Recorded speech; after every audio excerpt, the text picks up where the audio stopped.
महाराष्ट्रात वारकरी संप्रदायाची परंपरा ही वैभवशाली आहे। कुठे पालखीचा गौरवशाली सोहळा, तर कुठे मंदिराच्या कळस हलण्याचे रहस्य, आणि काही ठिकाणी आजही संतांचे अस्तित्व दाखवत हलणारे वृक्ष। या संत भेटीच्या ओढीने आपण येऊन पोहोचलो आहोत देहूमध्ये।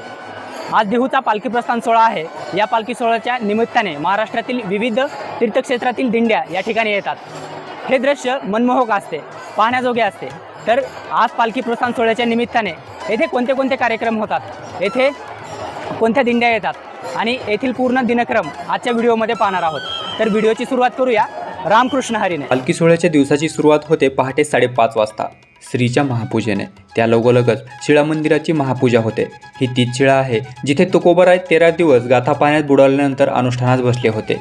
या दोन्ही महापूजा पालखी सोहळ्याचे प्रमुख व विश्वस्त मंडळी यांच्या हातून केल्या जातात। या महापूजेनंतर साधारण 5:30 वाजता तुकाराम महाराजांचे तृतीय चिरंजीव नारायण महाराज यांच्या समाधीची महापूजा असते। तुकोबारायांच्या वैकुंठ गमनानंतर त्यांनीच पालखी सोहळा प्रथम सुरू केला। यानंतर भाविकांच्या दर्शनासाठी मंदिर खुले केले जाते। या सोहळ्यानिमित्त मंदिर पुष्पांनी सजवून टाकतात। पाहूया त्याचीच एक झलक।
पुढे 9 वाजल्यापासून ते 11 वाजेपर्यंत तुकोबारायांच्या पादुकांचा अभिषेक होतो। 10च्या आसपास मंदिरात काल्याचे कीर्तन सुरू झालेले असते आणि त्यानंतर सुरुवात होते ती खऱ्या जल्लोषाची। एक एक दिंडी मंदिरात प्रवेश करायला सुरुवात करते। समस्त वारकरी नामघोष करत मंदिरात येतात, जयघोष करतात, नाचतात, फुगडी खेळतात।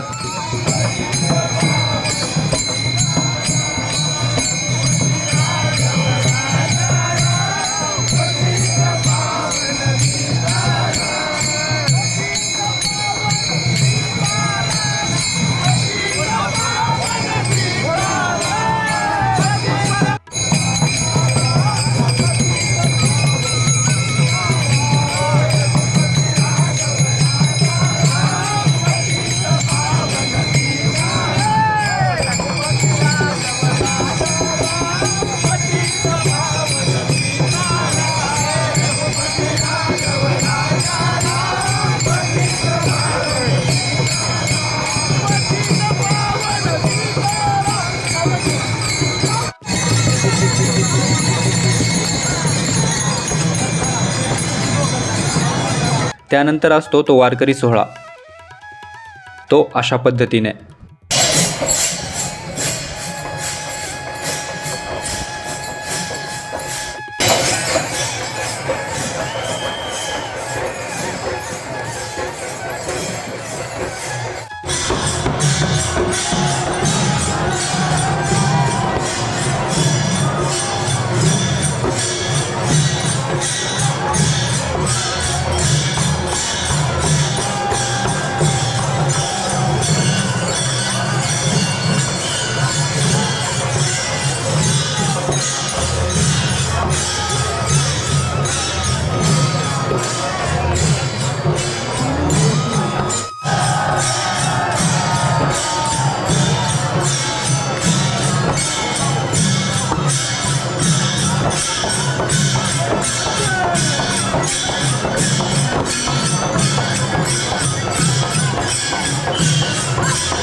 या सोहळ्याचे वर्णन शब्दात करता देखील येणार नाही, असा आनंद उत्सव इथे भरतो.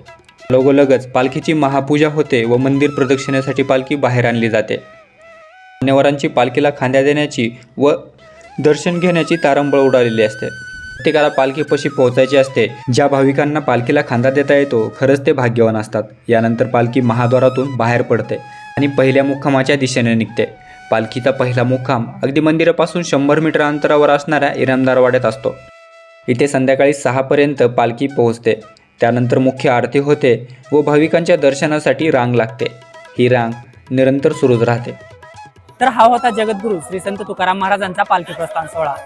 हा सोहळा तुम्हाला कसा वाटला हे आम्हाला कमेंटमध्ये नक्की सांगा. आणि आपण उद्याच भेटणार आहोत श्री ज्ञानेश्वर महाराजांच्या पालखी सोहळ्यानिमित्ताने.